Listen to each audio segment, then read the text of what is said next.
Hello बच्चों, आज ले आए हैं दो क्वेश्चन 9 और 10 एक्सरसाइज 7.2 क्लास 10 मैथमेटिक्स से।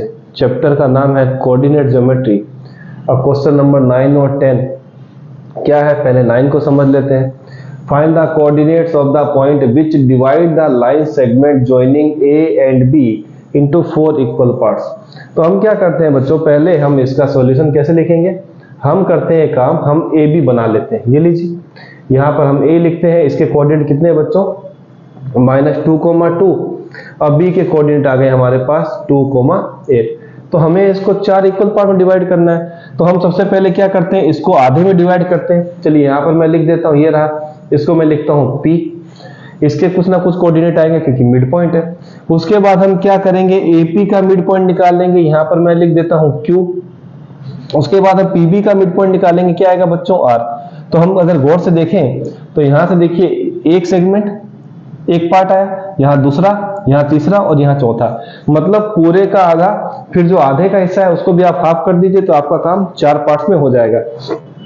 तो सबसे पहले हम P के कोऑर्डिनेट निकालते हैं। लिख देते हैं, let P be the mid point of AB and Q and R be the midpoint of AP, और R किसका है, PB का, and PB रिस्पेक्टिवली।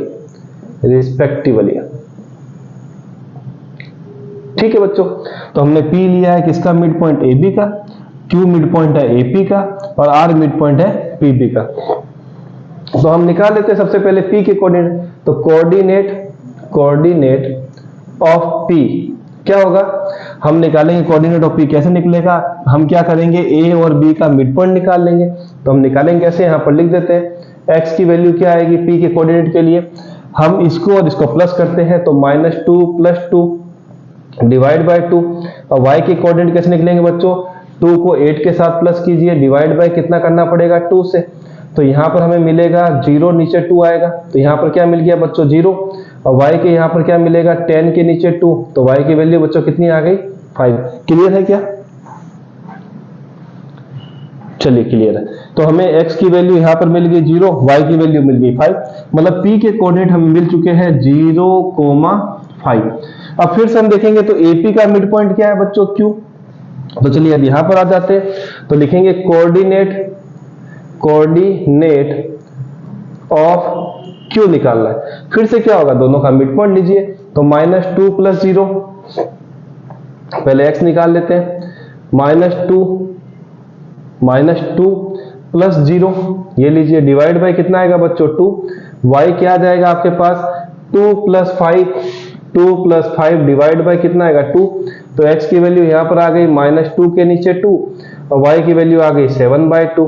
तो x की वैल्यू कितनी आ जाएगी कट करने पर, -1 और y की वैल्यू आएगी 7/2। मतलब q के कोऑर्डिनेट आ गए -1 और 7/2। यहाँ लिख देता हूँ -1, 7/2। वैसे ही r का पॉइंट निकाल लीजिए, कहाँ लिखे इसको, चलिए r का पॉइंट निकालने के लिए मैं यहीं पर लिख देता हूं। तो कोऑर्डिनेट ऑफ पॉइंट r क्या हो जाएगा, वो यहाँ पर r के लिए P और B को क्या करते हैं, आधा करते हैं। तो यहाँ क्या आएगा, x की वैल्यू 0 + 2 डिवाइड बाय 2 और y के लिए बच्चों क्या आएगा, 5 + 8 डिवाइड बाय कितना आ जाएगा, 2। तो x की वैल्यू 2/2, y की वैल्यू 13/2। तो यहाँ पर हमें मिलेगा x की वैल्यू कितनी आ जाएगी कट होने पर 1 और y की वैल्यू कितनी मिलेगी, 13/2। तो यहाँ पर हमें r की वैल्यू मिल गई बच्चों, x की वैल्यू 1 और y की वैल्यू मिलेगी 13/2। मतलब आपको सिर्फ यही करना है, P मिड पॉइंट है AB का और Q मिड पॉइंट है AP का, वहीं पर R मिड पॉइंट किसका हो जाएगा, PB का। तो आधा आधा करते जाइए, आपकी कोऑर्डिनेट वैल्यू निकल जाएगी। चलिए ये आपने नोट कर लिया होगा। चलते हैं क्वेश्चन नंबर 10 पे। चलिए ये नोट होने के बाद क्वेश्चन नंबर 10 पे चलते हैं। और क्वेश्चन नंबर 10 क्या बोलता है वो देख लेते हैं।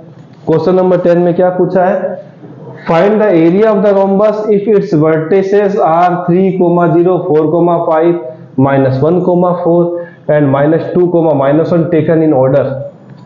चलिए, मतलब आप इसके ऑर्डर को चेंज नहीं कर सकते। मान लीजिए आपने एक रोम्बस लिया कुछ इस टाइप से, ये लीजिए, सब साइड कॉन्ग्रुएंट, ये लीजिए। तो आप अगर ABCD ऐसे लिख रहे हैं तो ये आपको A में क्या मिलेगा, पहला नंबर कितना है 3,0, B में क्या मिलेगा 4,5, C में क्या मिलेगा -1,4 और D में क्या मिलेगा -2, -1। अब पूछा क्या एरिया ऑफ रोम्बस, तो एरिया ऑफ रोम्बस क्या होता है बच्चों, एरिया ऑफ रोम्बस ये होता है half into product of diagonals, product of diagonals. अब डायगोनल्स क्या होंगे, एक तो AC हो जाएगा, मैं यहां लिख दूं हाफ इंटू AC इंटू ये दूसरा क्या आएगा BD। तो हमें यहां पर डिस्टेंस निकालनी है AC की और BD की, तो चलिए इसको निकाल लेते हैं। तो AC कैसे निकालेंगे हम, डिस्टेंस फॉर्मूला से।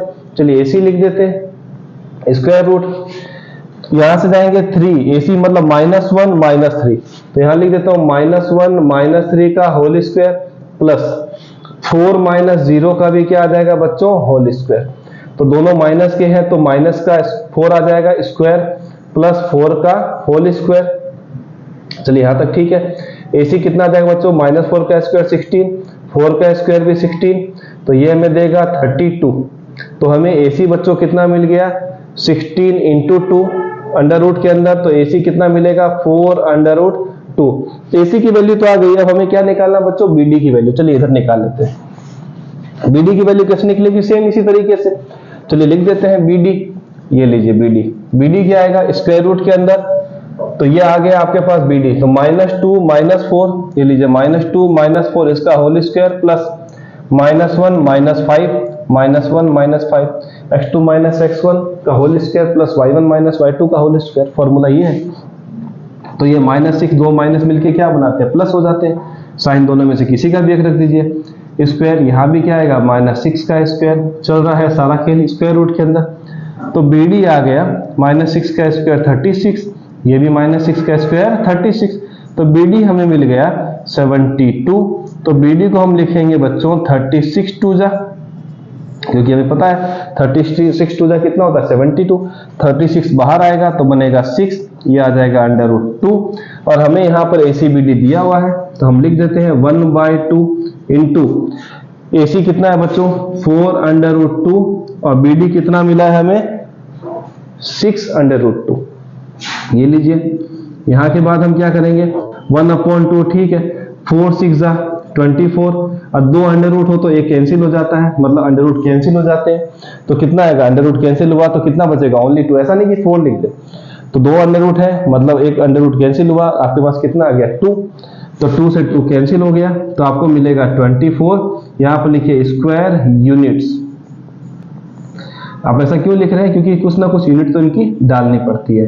तो ये था क्वेश्चन नंबर 9 और 10 जो हमने भी सीखा है। मिलेंगे नेक्स्ट वीडियो में।